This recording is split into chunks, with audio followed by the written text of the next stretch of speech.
Anatomy Crosscast. Maybe I'll travel the steps to your shop and just get a new piece done by you. Tattoo customers, man, and the people that he's got under. Pen out. I didn't, but now I think it's been. Oh, yeah. Oh, get behind the skin. Because you'll be able to get back in your tibio. The tender tibio. Yeah, that's how it might take this whole time, bro. What? He's alive! He's alive! Oh my god, why do we just make it straight down?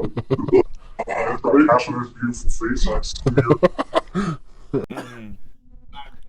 Yeah, sure. That's gonna be the beginning of that one. Magnum dog. Oh, Magnum. here we go. Yeah. Summon the dog. Summoned the dog. So I'm kind of bummed out that our guitar player is not available for this chat, but he lives in Wales. Yeah. And it's kind of hard to get him to be available at the same hours we are. You know what I mean? Yeah. Oh, I didn't see little homie back there. Hello. What up? Who's the guy with the shiny fucking teal blue hair in the background? Lime green? Lime green? I ain't gonna lie, from this angle Yes. and how far I can see the screen right now, I totally thought This is our drummer, Rob. Oh. But then I What's see the up? hair. What's But it up? looks cool. Hell yeah. My background character approves. I like them though. They look great. Oh, Nice yeah. to meet you. Frickin' Ayrton looks like he's dead on the table. It's the first time we've seen his ass on the show.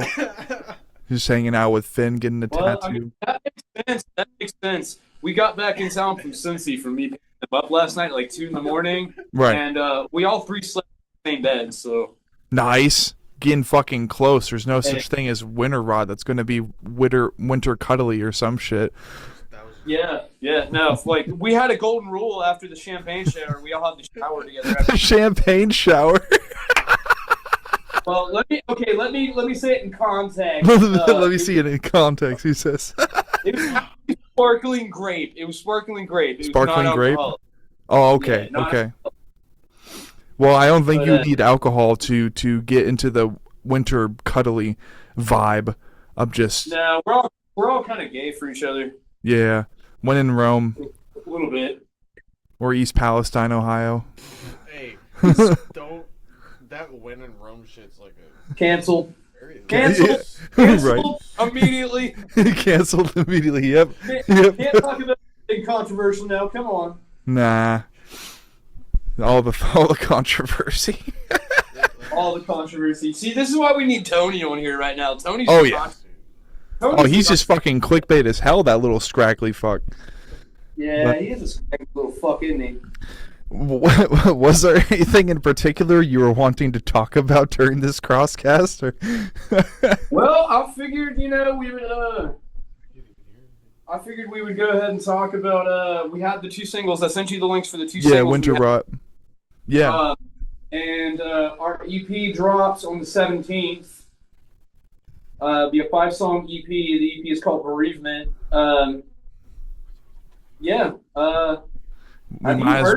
Have you heard any of our shit yet? No, so let's go ahead and fix that right now. Yeah, let's fucking fix it. You're Right. supposed to be my boy. You're supposed to be my boy. You ain't even listened to this. It's been out. Yo, I've been busy, bro. I've been busy. Me too. Hey, we're Listen. fixing it right now, though. Listen, Linda, listen. Listen. Swiping on Tinder, and buying OnlyFans is not classified. Hey, Tinder's a fucking death trap, man. That is a financial death trap. Okay, let's go ahead and play these Winterot singles, though. Let's see if they can be heard. Can y'all hear? Yeah. Okay.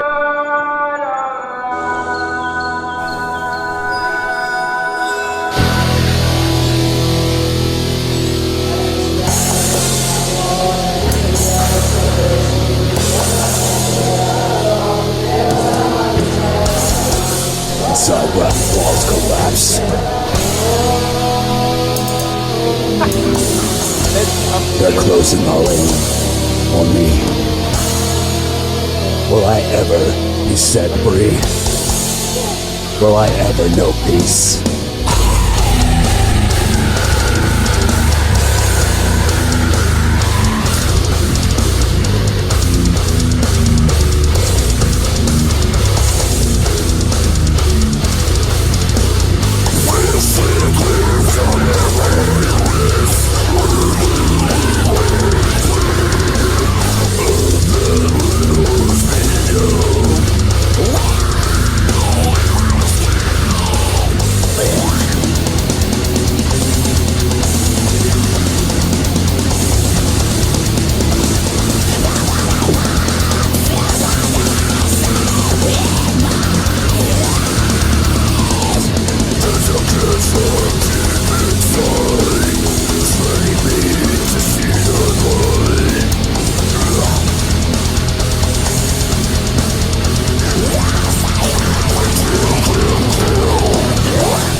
Sick.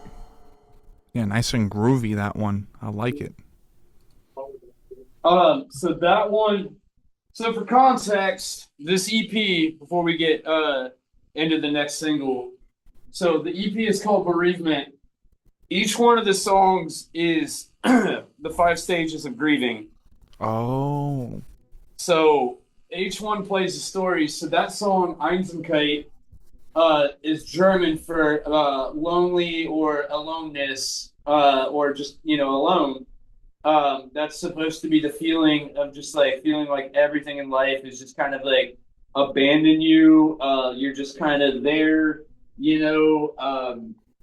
just feels very desolate, but also like you're borderline getting into almost being bitter at that point because you feel so alone in the world.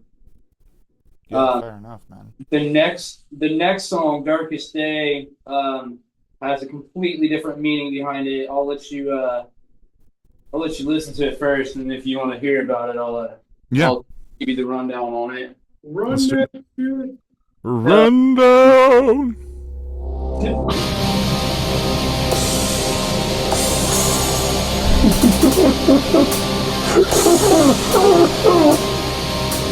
Man is cursed with the weighted sorrows of the night,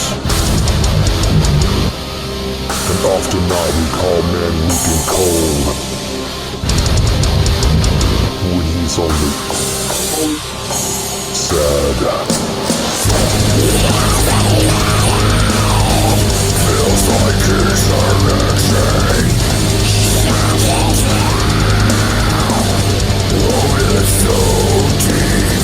This place is reasons why will never comprehend.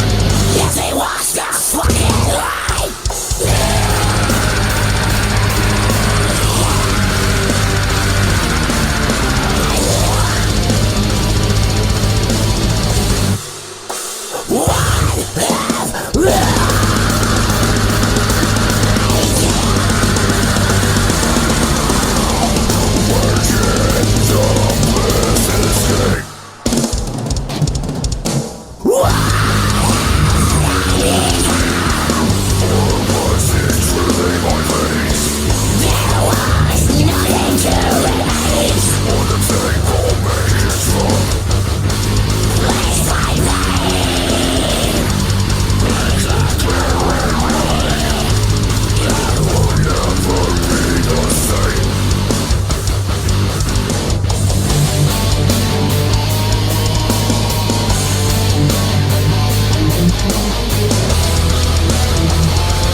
that was definitely the better song between the two of them so far.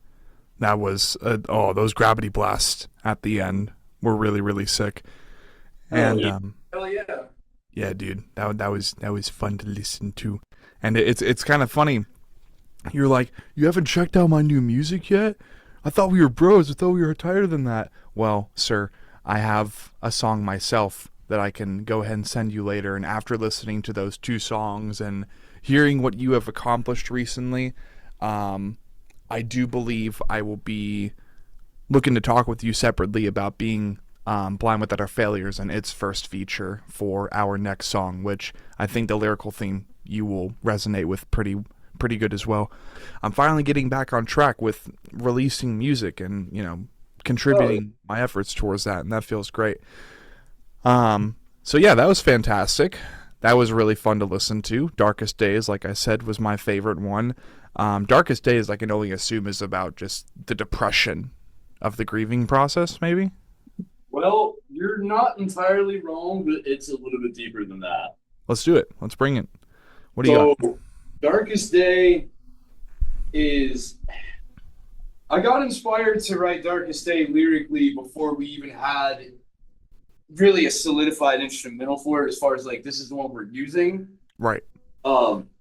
Because at that time when I started writing it, there had already been, and this was like January, February-ish, there had already been 36,000 male suicides at that time. And that's the opening lines. One of the opening lines is, there's 36,000 reasons why you'll never comprehend as they watch the fucking light die. Right. And so one of the biggest things about this track that I wanted to do, and we all kind of agreed on, was, you know, we definitely wanted it to be the first one that we do a video for, which is what we're going to be working on here shortly, a music video for it. But we wanted it basically to pay homage to the people that, you know, can't speak for themselves now, the ones that, you know, took the ultimate leap in the most dire, darkest moments of their life, their darkest day. Yeah. And everything lyrically in that song is statistics or something that somebody has written that I've read, you know, that was on a suicide note or something of the nature or something along those lines, because I felt that it was important for me, if I was going to talk about such a sensitive subject, I felt like it was very important for me to give that opportunity to really encompass some of the feeling behind it, because it's an epidemic. I mean, it's an epidemic for sure, no matter which way you look at it. But one of the biggest epidemics, and we don't fucking talk about, especially here in the fucking US, especially, is men's mental health. Yeah. We don't talk about that, you know, dudes are just out here fucking like struggling, raw dogging life, you know, and don't get me wrong, everybody's depression matters, you know, but as a man, you know, we're ingrained to be these tough fucking, you know, we don't talk about it. We don't have feelings are, you know, this is not for us or whatever.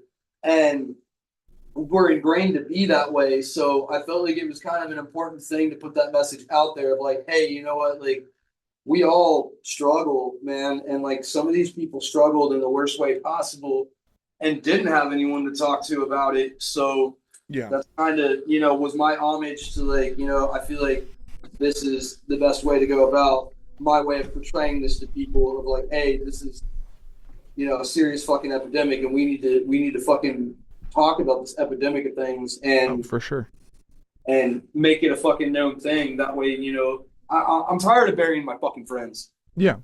I'm tired of burying my fucking friends. I'm tired of burying my coworkers. I'm tired of burying, you know, my friends of friends. I'm tired of fucking seeing people online I'm really close with and shit, you know, talking about how their father committed suicide, or, you know, their brother or their boyfriend or whoever. I'm tired of seeing it. And if there's anything, you know, that we can do as a community to bring each other closer, to talk about it and to, you know, prevent these kind of things, we should. And that's why anything we make off of the Darkest Day merch, we are going to be donating proceeds to 988 and other other organizations for men's mental health, especially. It's awesome. Yeah, I mean, I can relate to songs like this because, I mean, dude, I would say it's been nice to have my own personal space again. It's been nice to have my own room again since that of September of last year. I'm trying to appreciate the small things in life, but I am finding myself still kind of like going, not like bonkers, not going actually insane because I'm able to hold a conversation like this, but it does feel like I'm losing a lot of myself in the life that I'm living right now, but only because I'm having to struggle so much in such endangering weather conditions that it's like driving me insane, and it's kind of making me depressed. Like, I'm continuing to fight on, and I'm continuing to push because I know that as long as I keep pushing, I will be able to accomplish these greater goals that will most likely allow me to escape the one thing that is causing me so much grief, so much stress, and literally shutting my body down sometimes. And that would be the Arizona heat. Like, I can't really be here anymore.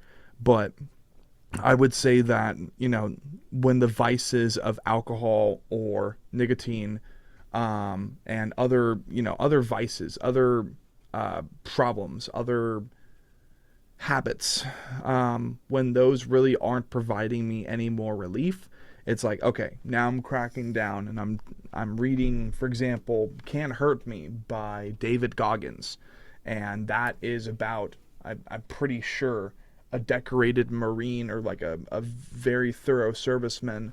And it's just kind of telling you how to piece together your own bullshit and get past it the best way you can. Not to belittle yourself, not really, but it's definitely a more aggressive approach for a more permanent solution that does not have anything to do with those darkest days. It's acknowledging the flaws that you have within yourself and doing what you can to correct those in a productive way that will make you a better person day after day after day going into your near future. And I think that's equally as important, is finding a purpose for yourself, giving yourself goals, and even when things get super, super tough, finding out and discovering for yourself whether or not you can accomplish those goals in the first place. And that's why I mentioned the book. That's why I mentioned, you know, my own struggles. But for sure, male suicide is an issue. It's been an issue for a long time. And the whole, you know, fake it till you make it, bury your emotions deep down, the compartmentalizing of all of your existence as life, as existence, gets more and more and more difficult. You can't really afford to do that anymore. You got to be able to express yourself in some way and let those things out. Otherwise, they will eat you and your conscious alive. Absolutely. So I'm always grateful to find out about projects, about bands like this, especially done by people that I've known for years now.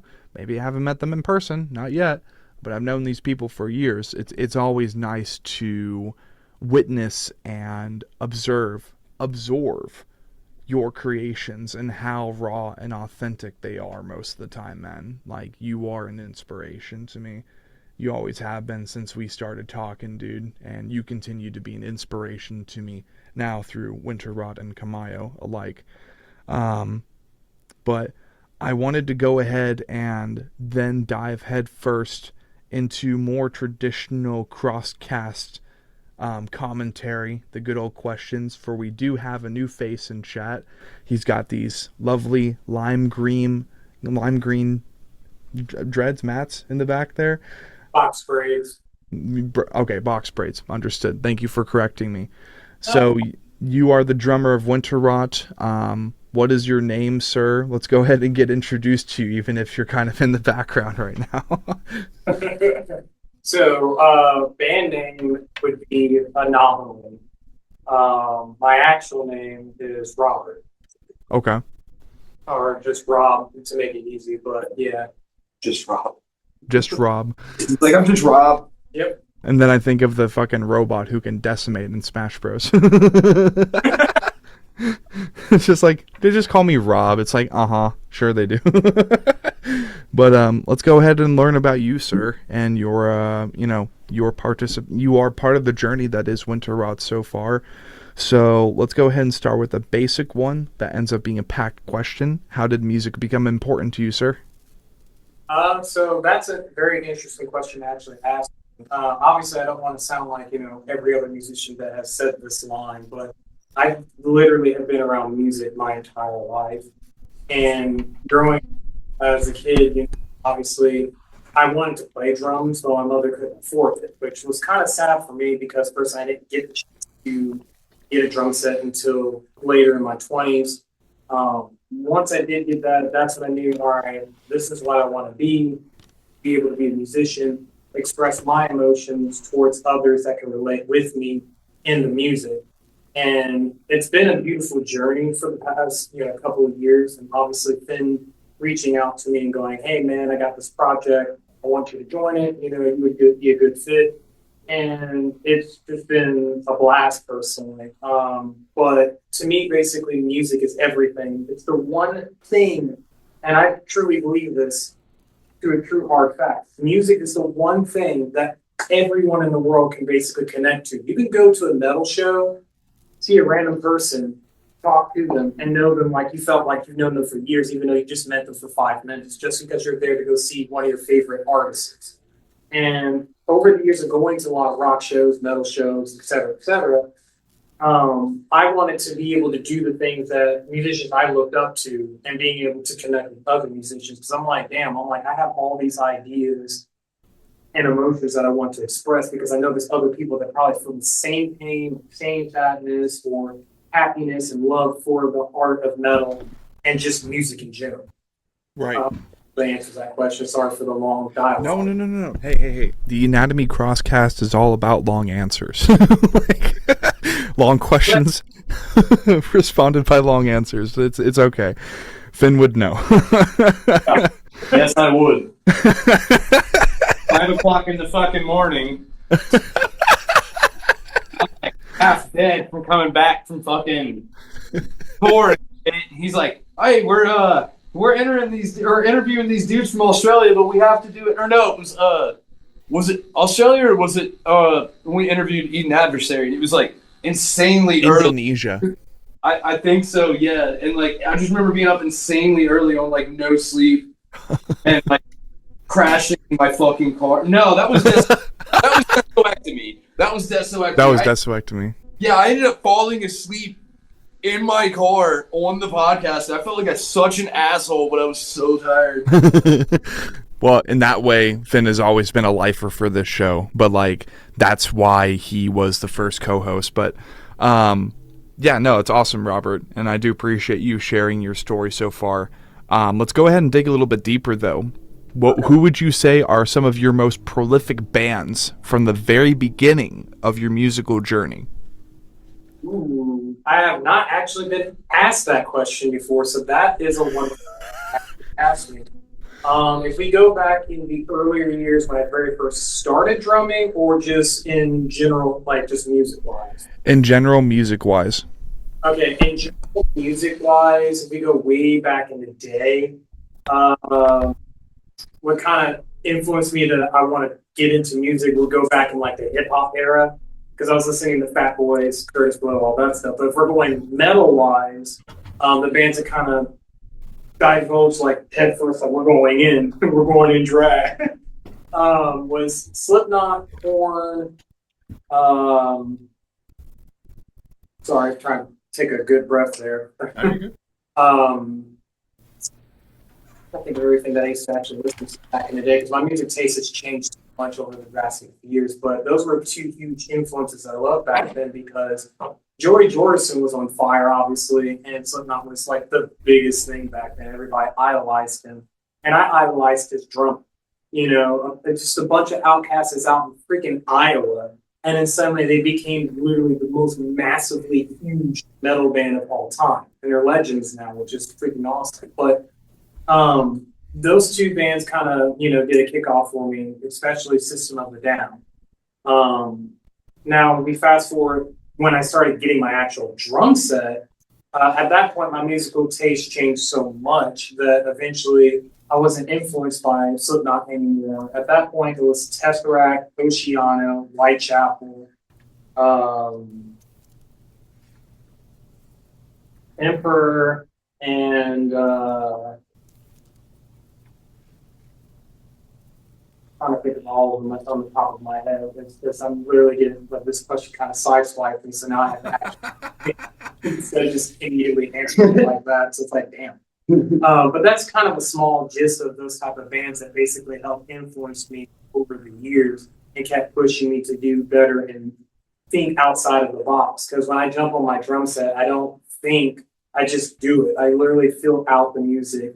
It's kind of like literally looking at patterns and vibrations. I'll like literally sit and chit chat with Ayrton when we were doing our music and such. And the track will play and I'll listen to it once and then I just literally it's autopilot and just go to town. I see. Well, that's wonderful. All the bands that you've mentioned so far, whether for your more personal, instrument-less journey as a music enthusiast or when you decided to jump into the medium, when you decided to jump into the tool of your trade, which, let's be real, the tradition, the phenomenon continues that drummers are the hardest freaking member to find for a project, no matter what, and no matter what genre either, because then, in reality, depending on the genre, depending on the people that you're working with, Finn not included,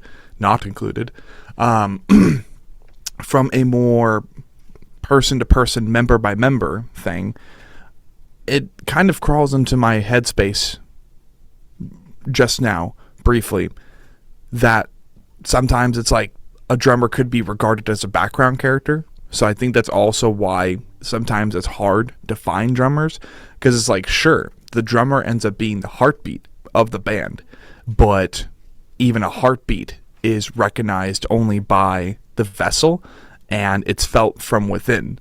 And, you know, it's not really visualized. You can't really see someone's heart beating. That wouldn't be that wouldn't be safe. That wouldn't be orthodox. At least not in this modern time or all times beforehand thus far. So, in regards to that, sir, pardon me, getting the Crosscast inquiry pulled up just for reference, because we got some questions on there that we can improvise and ask dear Mr. Robert here. But I don't want to make things too complicated or ambush you too much. As you, yes, sir. I was Sorry. like, no worries. I was like, lay it on me. I was like, any side questions that will literally throw me off is usually the best, because then it makes me actually have to think about it, and it brings up good memories, bad memories, so on and so forth, and I can actually express it and such. So Hell yeah. Nothing's off the table. So have at thee. Understood, sir. I shall have at thee. So, when you were finally jumping on the kit, I assume that was your first instrument, or were there any others before it? So, interesting enough, instrument-wise, if we go back from when I was a kid, the first instrument that I actually learned to play was the flute. The flute, okay. Because back then, since my mom couldn't give me a drum kit, she was just like, I'm not buying that for you, but it's for you. And I looked at her, I was like, I want to follow the family line, because all of my family members, which this is a fun fact, all of my family members in our family line are either musicians, artists, painters, or poets. And wow. Oddly enough, I found out through my grandmother that my great-grandfather was actually in Black History Month for his art. And I did not know that, which was kind of interesting. It kind of threw me off. I was like, huh, neat. But anywho, I digress. But yeah, I started off with the flute around elementary to about middle school. Eventually decided I don't want to deal with that, because I kept getting made fun of by the kids. They're like, oh, you're playing a sissy instrument. I'm like, it's not a sissy instrument. In fact, flute is ball. And it's extremely hard to actually learn, because you have to have the lungs to be able to blow into that thing and actually play the notes, because you can't really play it. But started off with that. Eventually, when I got to late middle school, getting into high school, I picked up guitar for a bit. And mind you, the drummer spirit in me was just literally like pounding and pounding and pounding, like, you need to play the drums type of feeling. But I decided I wanted to do guitar for a short period of time. My best friend's brother kept making fun of me with playing the guitar, and that made me lose motivation because back then I was very emotional, and a lot of people didn't know that about me personally. So eventually I gave up the guitar, and then I switched over to drums when I got to my early 20s, and been drums ever since then. Well, the only okay, dude. I can think it would be doing what Finn does with vocals. Yeah, I mean, shit, dude. I know there was a small chunk of time where I attempted to integrate my musical inclination, my self-imposed musical inclination, which I have none, into doing bass guitar. And my father, one of the only important, in fact, I would quote it as the most important gift that he ever got me, was my 4-string Ibanez bass guitar. And I got an amp, I think, or I tried to get an amp the first year that I was like making really good money from a remote call center job. But then I ended up just returning that same amp later that night because I felt stupid. I'm like, man, I can't spend $743 today. No. Like, it was a really nice amp too, and had all the amp plug-in cords and stuff. Most likely I'll be doing that same thing, but only because I'm now working a job that allows me to get that sort of stuff. And then hopefully I will be able to conquer the obstacle of plugging an amp directly into my PC with the right technology and not bother my roommates with the doom doom doom or the fucking distorted overdrive pedals, whatever I need to get to make my bass guitar sound like Varials or Body Snatcher or, just metallic hardcore shit. Make it sound like shuffling bones anytime I clank the string. But that was the closest I got to any sort of musical inclination. I was never intimidated from it, so I'm sorry you ended up going through that experience. I always was enough in my own world to just not really care what other people said, but I would say the time I could have invested into playing bass guitar, that ended up rivaling the relevancy of having it in the first place. It's like, well, I don't even really play it that often. I don't know how to plug it into my PC to play it over headphones. So eventually I just ended up selling it, especially when times were tough and I needed to scrape together some money. And yeah, I ended up selling that bass guitar, mind you, without, I forgot what it's called. On the back of it, there's like a plastic encasing for the battery. At some point I lost that, and the battery was laid bare. It was locked in there, but it could fall out if you smacked it hard enough. And I still managed to sell it for like $220 compared to its original $320. I do plan to get another bass guitar though. So yeah, you did have instruments then that you played before drums. You ended up kind of getting discouraged and kind of, you're like, drums. We're going to go ahead and move on to drums. So, catching up to more recent times, before that of Winterot, were there and are there other projects that you participate in? Plenty, actually. So the first actual successful one that I made years ago with a group of my friends, and they're still technically active. I mean, they're pretty much on pause right now because I don't know what the reasons are. I don't want to say anything that's not really actually happening to them. But the first actual project that I helped made years ago was a band called Into Pandemonium, and they're very huge in the Dayton metal scene. I was their drummer in the beginning. Back then, before it was Into Pandemonium, it used to be called The Corrosion. And then we switched it to Into Pandemonium because we felt that sounded better and felt that that was the genre choice we should use for this and such. I don't remember all the full story behind it because they did their thing and I was just kind of like, just play the drums. Okay. But eventually I ended up leaving out of that project because back then I was still technically in between beginner and slightly pushing towards intermediate. And they were just progressing so fast I couldn't keep up with them. So I was like, you know what? I feel like I need to step away and let you guys, spread your wings and fly. I know you guys will continue the legacy. without, just don't forget about me if you ever need me. But after that project, the other successful project, which is not a thing, sadly, I don't know what happened to it, but we kind of had a rocky start. I'll just say creative differences to not reopen a wound to cause drama between that. But it was a band called Deceiving the Spectre. Me and the guitarist met up with my friend Daniel, and we decided, hey, the previous project that me and him were trying to do before wasn't really that great because it had a group of beginner musicians. So we're just like, let's do some, deathcore slam type stuff. And originally the guitarist at the time, I think it was his uncle, if I remember correctly, passed away. And he just was not feeling it. It was like, dude, I really don't want to do a band of any sort. I just looked at him and I said, Corey, you got the gift. Just give me one day. Just to come over your place, we'll jam out. We don't even need to do anything serious. We can just jam out. If you feel it, we'll make it into a thing. But if you don't, it's all cool. At least we're having fun. We're being homies.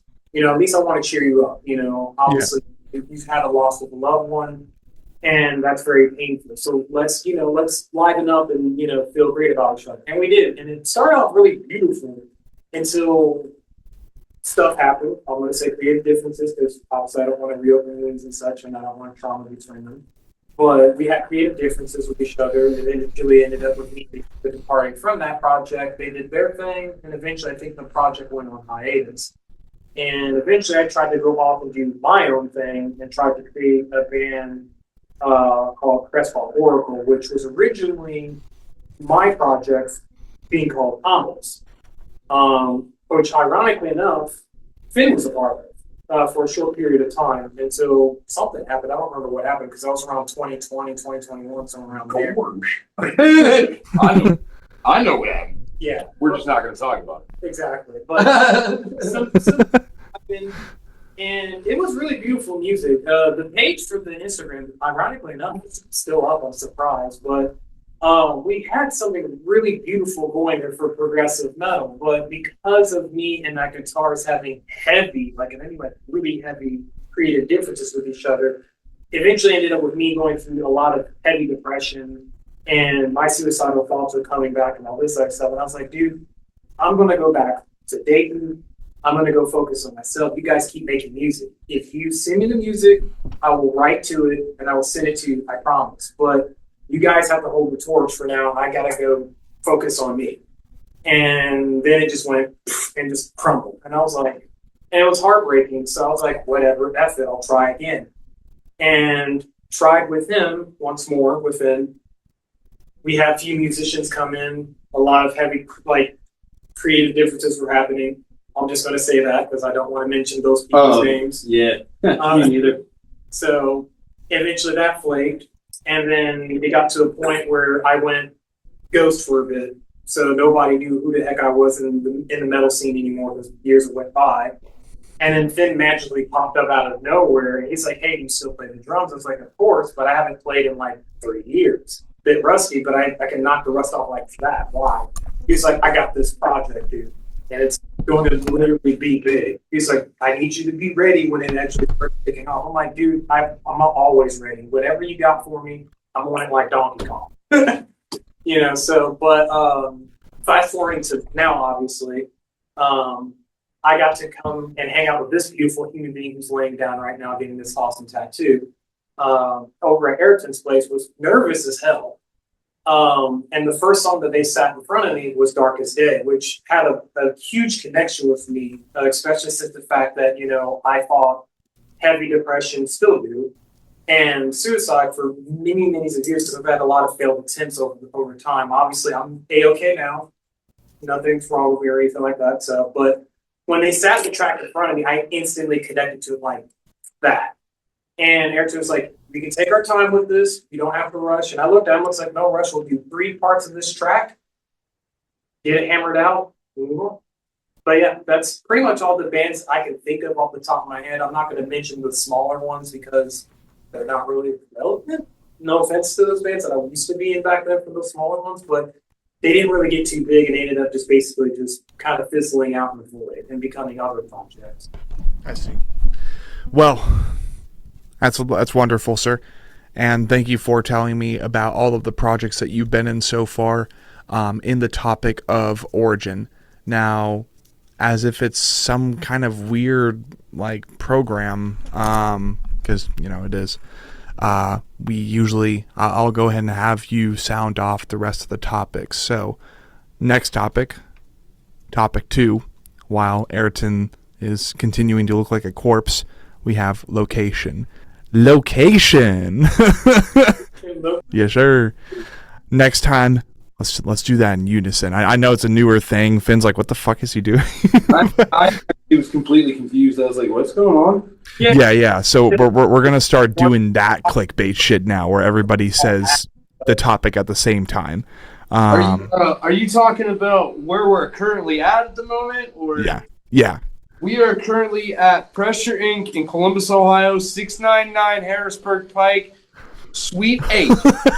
Come in, get tattooed, don't fiddly fuck around, come in and get a horror fucking tattoo from myself, or get some portraits from Millie, or get some fine line from Lexi.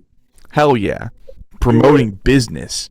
But we're also talking about Ohio. Or, more specifically, Robert, where you think you more prolifically grew up. Like, you're Ohio local, right? Okay. So what city would you say you grew up in the most without doxing yourself too much? Dayton, Ohio. Dayton, okay. So, in that case, sir, fun fact about Dayton, Ohio. If there are any. He's like, Rob Dyrdek. Rob Dyrdek's from Kettering. Yeah. Okay. His skate park is literally in Kettering, which isn't technically Dayton, but They consider it Dayton. it's might as well. Right. Okay. Fun fact about Columbus, every fucking day of the year, we get to play as if fireworks or gunshots. Oh, nice. That's nice. Or somebody with a tuned motorcycle or vehicle. Right. Pop, pop, pop, pop, pop, pop, pop. AK-47 tunes, man. Well, Finn gave us 2 fun facts about different cities in Ohio. What do you think, Robert, is a fun fact about Dayton, Ohio that connects to you a little bit more personally? Because I haven't had Finn quote any fun facts about Ohio, so that he's filled in that gap for himself now. Now it's your turn. I mean, personally, I don't want to talk badly about my hometown because I do love it, but I also hate it because I have a lot of good memories and bad memories from it. But fun fact from it, I want to say Zap, I think is what the band was from Dayton, Ohio. I believe the Ohio players are from Dayton, Ohio too, if I'm correct. But You can get up and move around for the film. he's alive! He's alive! I'm not even kidding. Oh my god, my face is making me nuts. I've got half of this beautiful face I see here. Take a sweet time about jeez. You can move about the cabin now. Hello, sir. What's up? How are you doing? Oh, man. Just trying to keep it together. Honestly. Trying to record as many of these crosscasts as possible while working a very, very physically demanding mitigation job in average 7 to 9 hour shifts in the Arizona sun from the later morning into the later afternoon. Understood. So much fucking fun. I hope the heat isn't too much, and I'm glad Oh, to it see is. you. And I wasn't a corpse. I was just playing one on this I know. TV series. He was like, I was being a corpse on the table while I was voluntarily getting stabbed in a very creative way. But that's awesome. So back to you, Robert. Okay. Did where you grow up influence your creativity? Great. So, my creativity spawned by a lot of things, personally. All of Blackened. Normally, it's nature because I'll be out and it allows me to clear my head and be able to focus on the different sounds that I'm hearing around me. And that's the wonders of being a drummer too, which I'm not going to speak for all drummers, but at least for me at least, everything is musical. So when I'm sitting there and just chilling in front of a river like the Great Miami River, for example, or just by a creek or in the woods hearing birds chirp and such, I'm hearing different patterns and different beats just playing in my head, which will pop up a new idea like that. Or I could be sitting at home and just in darkness and just chilling and can just be vibing out to some ASMR type beats or whatever, and something will always pop in my head. Especially since I'm a poet, I'm always trying to come up with different things. Like, all right, well, our guitarist just made this new riff. I'm not allowed to speak about it just yet because it's obviously an EP too. But when he placed it in front of me, I immediately just had an idea that just popped up instantly. And at the time, also sitting there watching anime and just sitting in a dark room petting a cat. Right, right. So I mean, you can find music anywhere. It doesn't. You don't have to be in a specific place, and you wouldn't say that where you grew up, for the most part, in Dayton, Ohio, as a city, and maybe with its people, ends up inspiring beats and different rhythms and different patterns. But it's really just the world around you. Yeah, it's always been that way, and that, to me, sir, that is a testament to the type of musician that you are. You said you've been involved with music and have been wanting to be involved in music since the beginning. I do believe that is a testament to that, and that is the only CVS receipt that you will need to prove that, sir. That's awesome. I haven't really hosted anyone on the show before, I don't think, who has stated something like that as far as how far their creativity reaches, and I think that's very inspiring. Now, speaking for Dayton, Ohio, and the more concrete jungle part of it, maybe the people, maybe certain restaurants, nostalgic spots, certain alleyways, very specific locations, the small details in Dayton, Ohio, do you still feel connected to where you're from? A little bit, yes. Because I know even the hardships that go on in that city, I see the good still in it and such, because obviously everything in Dayton is not bad. Obviously everywhere in America is going through a lot of stuff. I'm not going political with this, but everything in America has been going through hell in 2026 and just for sure decades. And I've seen my city become this wonderful place to suddenly just being a cesspool, and then it's still trying to rebuild itself up. And I'm seeing the good there, but I also see the bad there also. And it kind of puts me out because it's like there's a lot of awesome places that are in Dayton, Ohio. Like when you were mentioning about like restaurants and such, like one of my favorite eateries that's down in Dayton is downtown Dayton. I don't know if it's still called this or not, but it was called the Fifth Street Deli. They have the best freaking sandwiches ever. And it moved over near the Fifth Third Field baseball park. It's like somewhat near that general area. But they have like this arcade area that's in there, and their sandwich is awesome. I always get the Italian sandwich. But that's one of the places that I really like connect with there.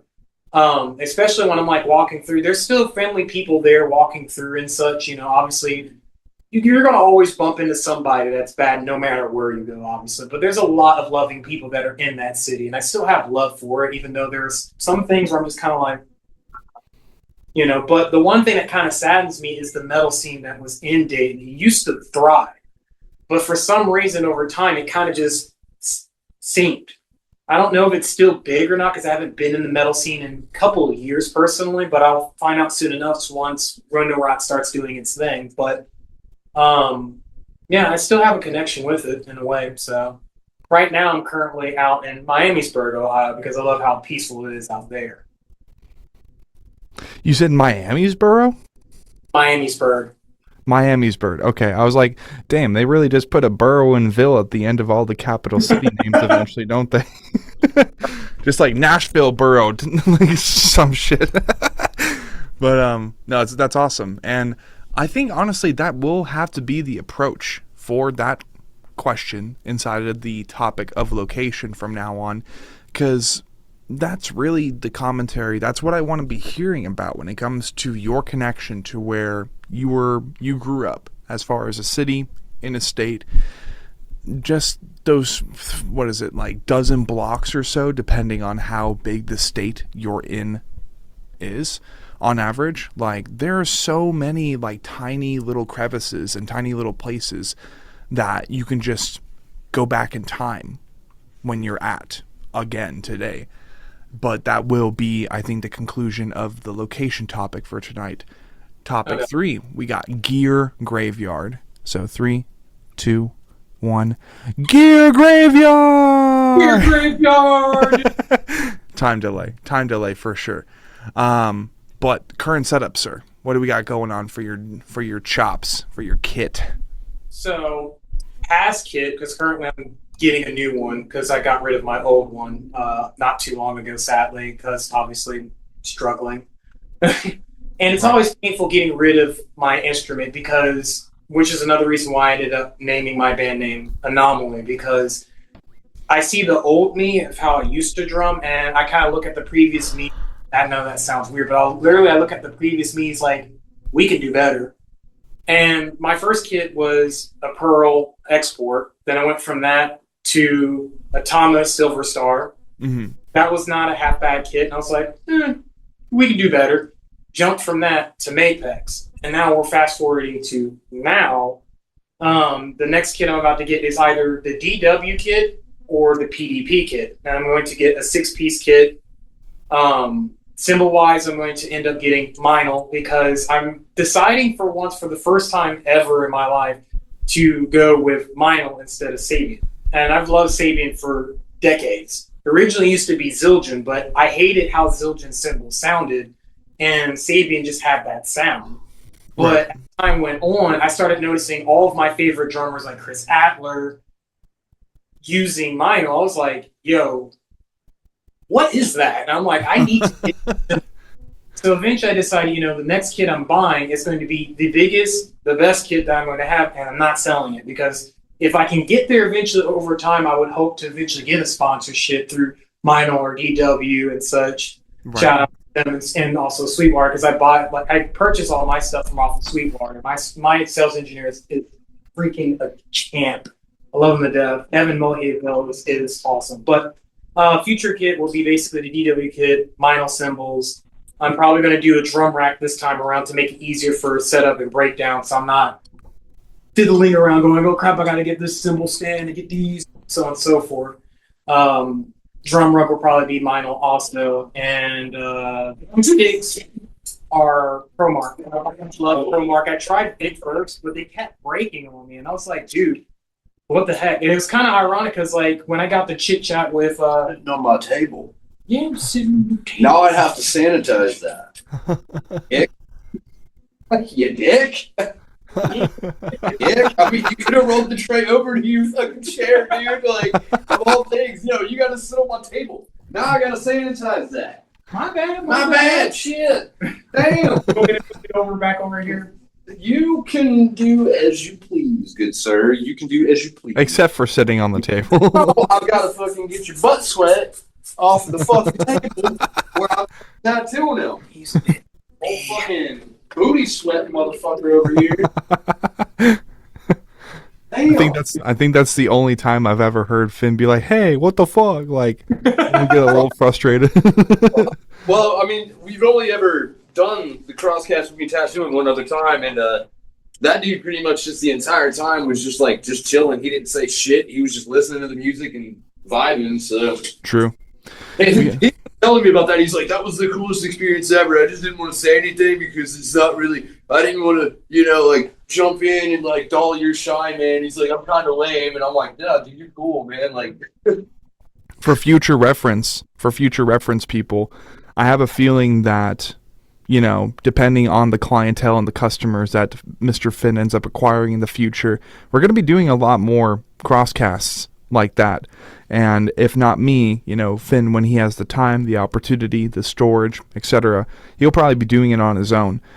Feel free to chime in. It's more just like when you're on the table, when you're under the knife of Finn. It's just like, if you want to be a part of the show, that's great, because then you're getting a tattoo done, and chances are you're just going to be having a casual conversation with this guy.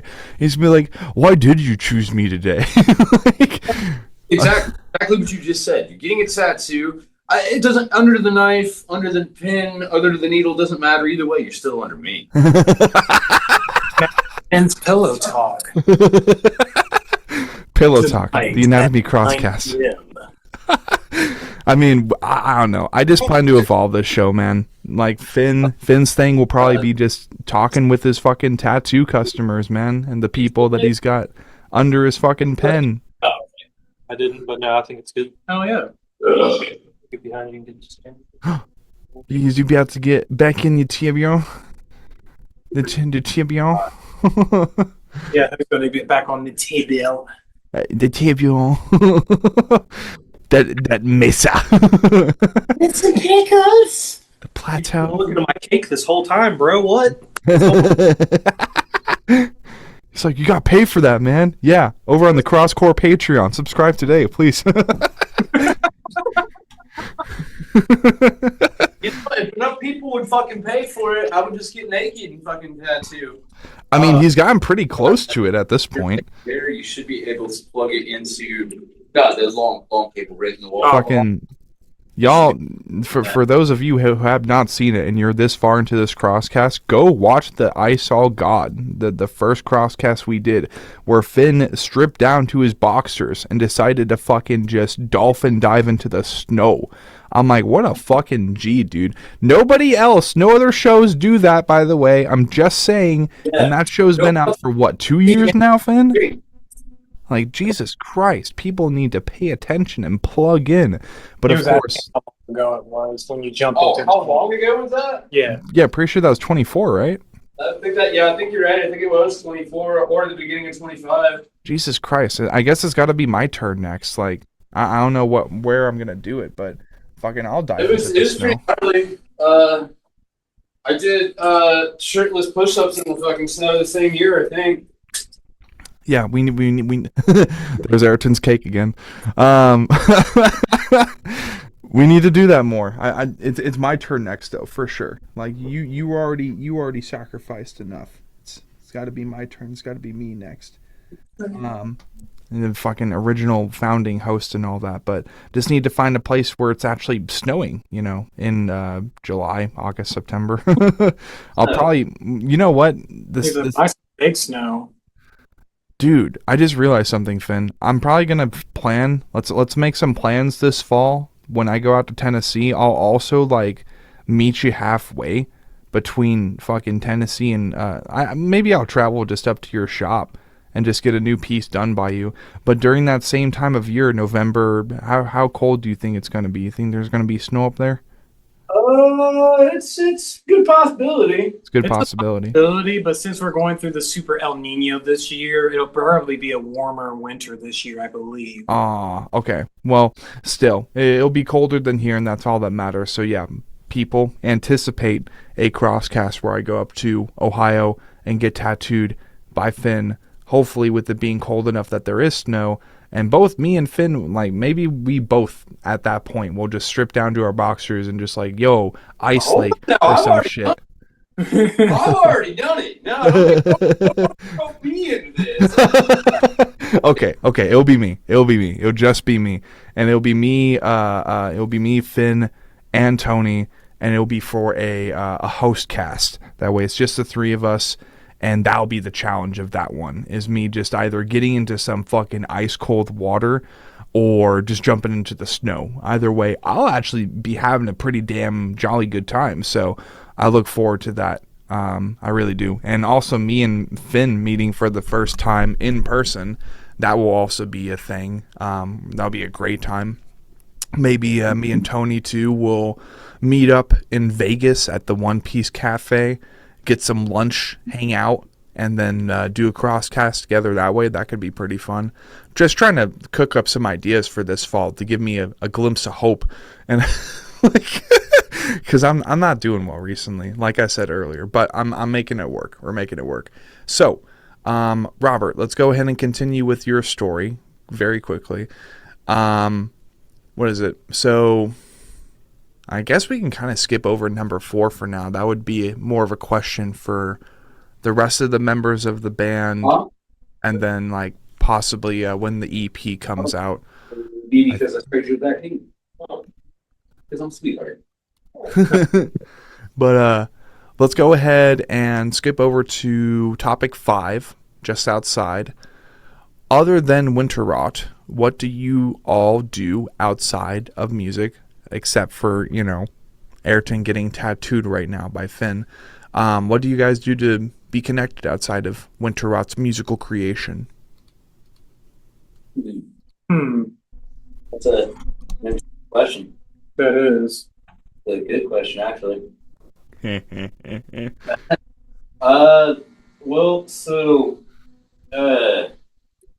Mostly just, I'll be honest, mostly just music related stuff. I mean, Yeah.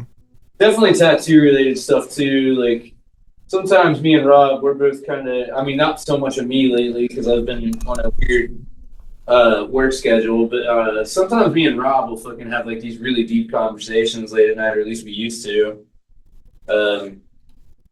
We all collect oddities of some kind or another.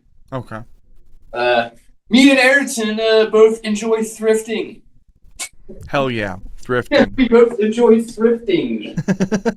I was actually thinking for that new Blind song of going to a thrift shop and maybe finding some old television sets and seeing what items and trinkets might be surrounding said old television set and just taking a photo of that. Like, I was thinking, oh, that might actually be the secret to it. That might be the solution, is just going to a thrift shop and taking random photos, because you never know. Some of the items in that thrift shop might be cursed, might be haunted. So, Possibility. Yeah, but hell yeah, no, thrifting, oddities, musical creation, tattooing each other. How romantic! I love it. So, part 2, we have the anatomy. And because we have 3 of the members of Winterot in session, one under the knife of Finn's tattoo gun, let's go ahead and ask them more depersonalized questions. If the band was a living organism, who would be what? Ayrton just said, "I'll be the butthole." Just the flesh of the large intestines leading to the asshole. I see. Finn, really? Yeah, I'll be the balls. Finn All said right. he'll be the balls. We got very, very little handled then for this organism. Robert, what would you be, my friend? Seems we're just a mess of organs this time. I'll be cliche and say the heart, because I don't want to say the brain, because that would be kind of egotistical. So I'll say the heart. Okay. So we got the heart, the large intestines leading to the asshole, so a tube of flesh, and then the balls. All right. We're just going to go with that then. It's just a pile of organs. I don't know what happened. Definitely murder. But topic 2, we have the name. How did the name happen? I won't be able to actually answer this one. That's between those two, surprisingly enough. All right. Let's hear it, boys. So, originally, I had approached Ayrton and Adam because we were all on Camayo together, and I had been, posting that I was maybe looking to start a Blackened project or something. I had some name ideas already in the works. The original couple of names that I had were like In Winter's Decay, that kind of thing. It was very, very much like brutal, wintry, wanted it to be gnarly kind of deal. And then I think I had also pitched the name Winterot at one point, or Winterot, 2 words, and it ended up kind of becoming a thing after that, where it was like, okay, well, this is cool. Why don't we try to make this into something cohesive in one word together, so where it's not, 2 separate words and kind of wonky, so it's one thing together for a logo purpose. Yeah. And that's kind of how that ended up happening initially, from what I recollect anyways. But, my memory's kind of shot, so I might not be the one to ask about that. That's okay. No worries. Is it? Yeah. Okay, yeah, let's just making sure, because, I honestly, I don't remember a lot. Okay. pretty bad memory, but that was what basically in my head conspired to happen, and I had some ideas to definitely like do something like brutal, blackened, just gnarly, gritty, creepy, eerie music, and for lack of better words, I wanted it to be something that was kind of winter's my favorite season besides fall. It was like maybe like in winter's wake and winter's eve, Yeah. idea of like just like the romance, the fucking flowers and trees, and that's kind of how that kind of came to be, and yeah, we kind of went through it for a little while. I think we kind of had our own deal for between the three of us for maybe a month or so. And we were kind of up in the air because I was like, well, Ayrton, I don't really want to leave it to you to have to, do drums and bass right now, plus fucking mixing and mastering. I know a drummer. And that's when I hit up Rob and was like, hey, man, Hi. how's it going? We have this fucking project, and I've got some high expectations for it because it's definitely different. I mean, it's hard to say that, as a Blackened Deathcore band especially, it's hard to say that because there's so many now, but we do bring a lot of elements of other genres and other things to the table that I don't feel like a lot of Blackened bands do. I feel like a lot of Blackened bands definitely are, they have their playbook, and they have their cookie cutter playbook to it. So we've definitely tried to like incorporate different things and do things a little bit differently. Yeah, that's kind of how that came about. Hell yeah. And continuing upon that then, because Finn, of course, being the person that he is, having done these shows, he's just like flying through the questions. He's like, yeah, time to get all this done. No. I kind of had it in my head what I was going to say. No, you're good. I'm just messing with you. Topic 3, we got the DNA. If Winterot was the child of 2 bands, and 2 bands only, who would be the parents? Winter and Rot. Oh my God. We have a lot of influence from other bands, but we definitely kind of just stick to our own vein of things.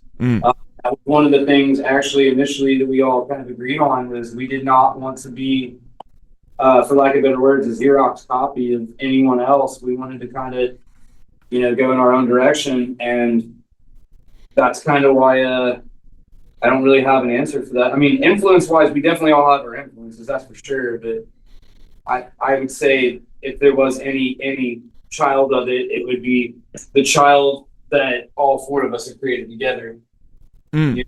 It's just us. I see. Understood. He's avoiding the clickbait. Okay. I'm not avoiding the question. No. The clickbait. The clickbait. Real. You're good. Oh, I thought you said avoiding the question. I was like, no, dude. Listen, I'm not Tony Slam. I'm not trying to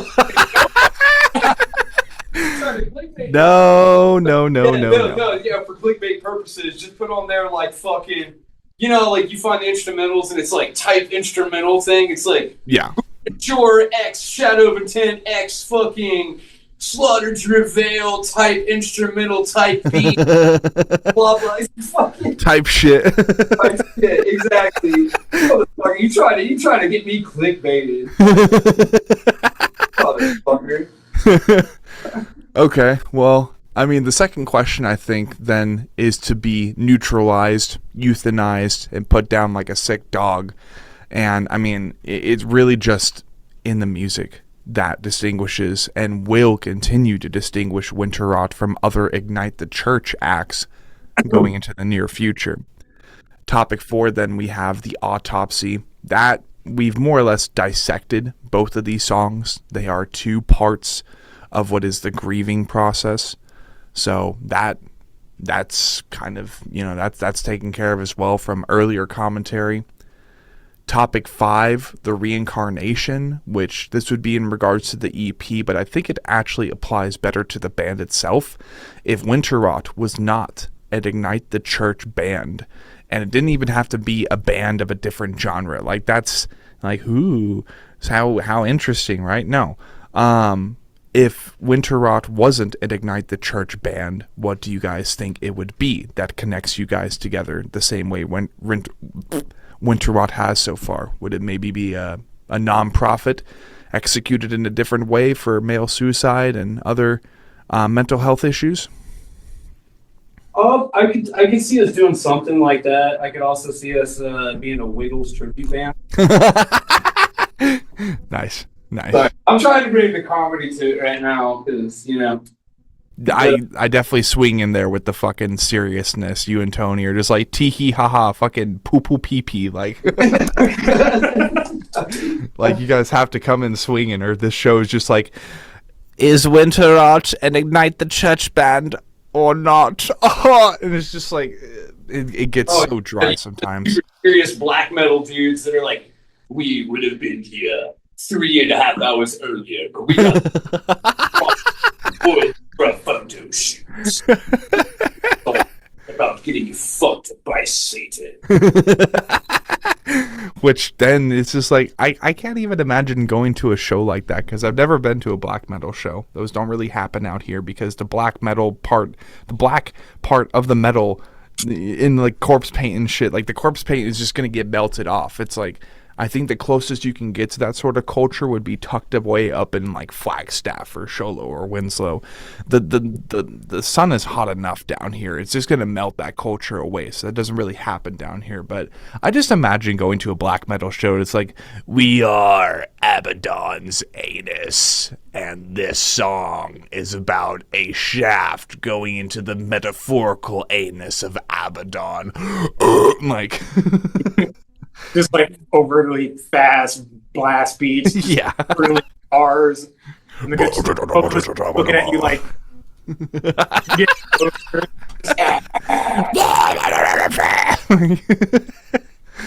Oh, I love it. Fucking love it. We would ask also about the artwork for this upcoming EP, but that hasn't really been sent over. So... I mean, really, I think we're kind of getting close to the end of this Crosscast, as per the compacting of the Crosscast questionnaire, where before it was just bloated as fuck. So I got some non-human help with it, and I think we've made it a little bit more simple because of that, but a little less intimidating for higher tier, possibly franchise deathcore, death metal bands in the scene. But I think we can go ahead and jump into Slingshot, which is the final segment of the night, while Ayrton continues to get worked on, and it's starting to get later over there for you guys. Between that of... We don't sleep. We don't sleep. Sleep has us or some shit. Just like Chuck Norris logic. But between that of Darkest Day and the more German titled song called fucking where is it? I'm embarrassing myself. Einsamkeit. Between those two songs, what song would you guys want to see on TAC's greatest hits? Hmm. It's a 50-50 right now. Out of those two? Yeah. I already have my answer on that. I'm like, I'm gonna let you into that, man. Like me personally, if it was out of the two from Eisenkite and Darkest Day, I would say Darkest Day. Darkest Day, yeah. Darkest Day is very powerful, and you can immediately connect to it. Obviously, Finn already told the history about the track and such, but I believe it would be that one. Nothing against Eisenkite. Eisenkite's spectacular, but I feel like Darkest Day would be the one. I agree. And therefore, now we're just apparently at the mercy of my internet despite the Ethernet cable connection, as we look to visualize me adding in real time Darkest Day to the Spotify's or the TAC's greatest hits playlist. Let's go ahead and cue that all up. I need that bar to not be in my face, please. Awesome. So Winterot. What's you up? want to you want to know something very interesting about Darkest Day? That Yes. kind of a last minute type of situation because you mentioned it after the song was done. We were talking about the Gravity Blast. Yeah. Originally, that wasn't supposed to be in there. Really? Yeah, like the song was done, and I looked at Ayrton and was like, "Hold on a second, I got something that will make this even more powerful." And he was just like, "Well, lay it on me, my guy." I'm like, "All right." I was like, I'm able to do free reign. You're not just gonna get mad or whatever." He's like, "No." I was like, "All right, cool, run that shit." And he replayed it, and I decided to do the Gravity Blast on it, and it turned out spectacular for that ending part for it in that sequence in the track. And I was like, "We're keeping that." That's great for fire because originally I did the blast beats already in it, but I felt like it was missing something to give it even more power to it. You know, the anguish that someone is feeling when they're going through that dark pain deep inside them that they cannot express towards others. Right. And I felt that using that graph blast in there was kind of like the perfect kind of like cherry on top with it. No, I agree. Absolutely. And it's funny you mentioned that because I remember the first time I actually heard a Gravity Blast was back in I think like 22, 23. And that was with no, it was earlier than that because it was during their Sea of Tragic Beast cycle. It was Shepherds by Fit for an Autopsy.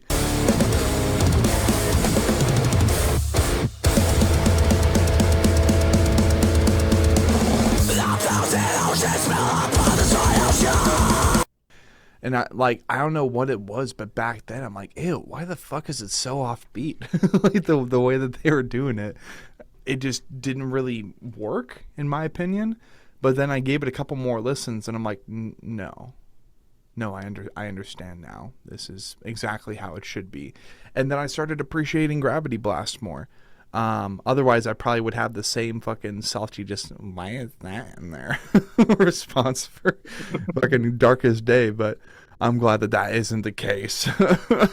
But it's great. It's a fantastic song, and we added it to TAC's Greatest Hits playlist. So that will be the one song recommended by the band so far for anybody who partakes in the show. Robert, for your own journey so far, for tonight's more personal side, the people segment, that was more or less to learn about you. Do you want to provide any shout outs to those so far that you think are relevant to your journey in being a drummer and being a musician?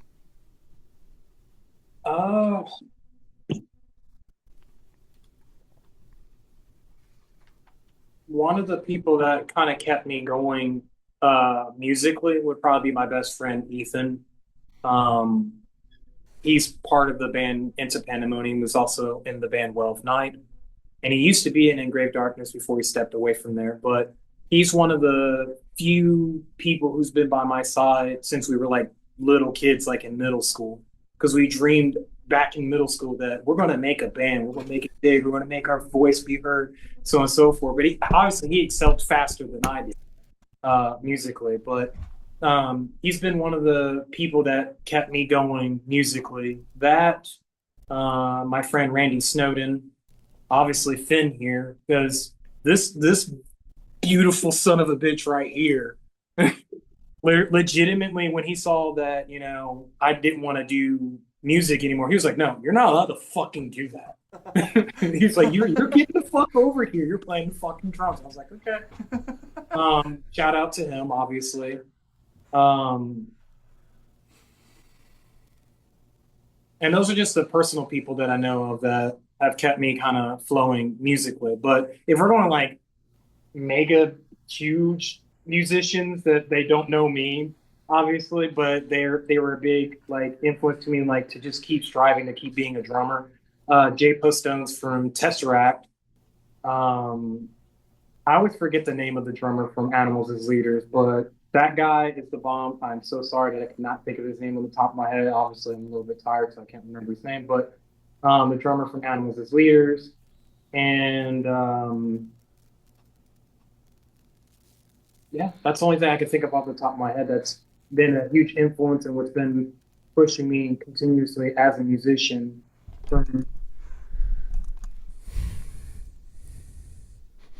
Yeah, hell yeah. Now, Robert, this is one of the most important questions that you'll ever be asked on this show. No. This is you this is you passing the baton and continuing the story that is the Anatomy Crosscast in a way. Who would you want to have or see on the Anatomy Crosscast next, and why would they deserve to be dissected? Band-wise or a person? Band-wise. That is a spectacular question, actually.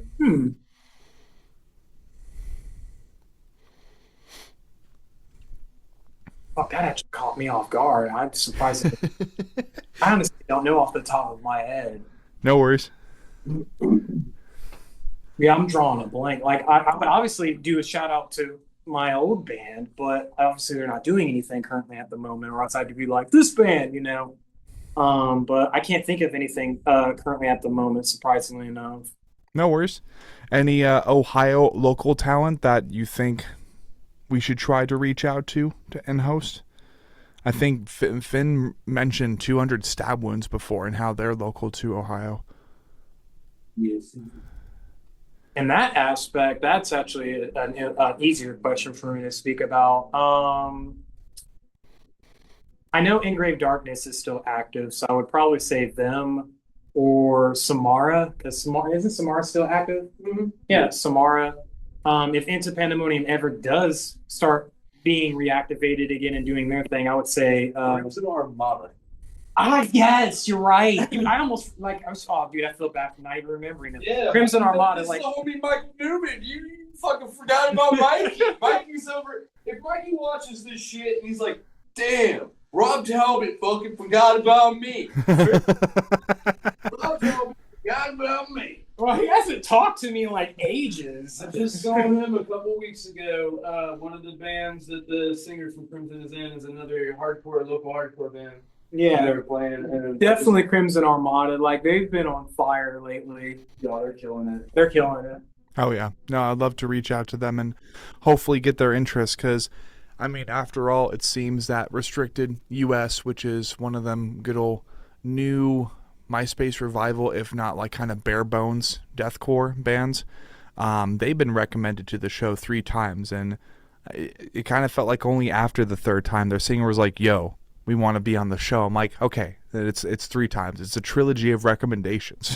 Like, so if that's the case, I think that's going to be the first recommendation for the Crimson Armada, and the more projects and bands, personalities that we host that end up recommending them, well, chances are they're going to be more open to jumping onto the show. But I do believe, gentlemen, as Ayrton continues to get carved into with needles and ink, and Finn is locked in, he's pouncing on his prey. That is his work. Tiger stalks its prey. It is currently 8:36 p.m. for me. I have yet to have dinner. I have yet to take a shower. I want to smoke another cigar before I go to bed. Or not an actual cigar, a mini cigar, Cheyenne. Disclaimer, I was doing Black and Milds for a little bit, but goddamn, those fucking tore apart my lungs.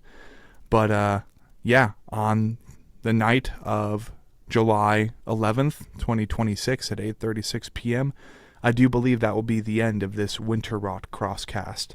And we got hella Crosscasts to get uploaded, including Alistair's Gash, which I'm trying to prepare and have ready for Monday morning, which this is a Jersey local Hellraiser themed Blackened Deathcore project band thingy in the Downtune Productions camp. It has 2 vocalists. We got one for fucking Bubblegum Chainsaw. That's going to be coming out this next Friday. And then the Friday after that is going to be a really, really special guest. And if you listen all the way through, Targeted, our most recent one, you'll know exactly who it is. But until then, just like the Great Eternal Music Machine, let's keep cranking, and we'll see y'all later. Bye! Later. See you in the next run.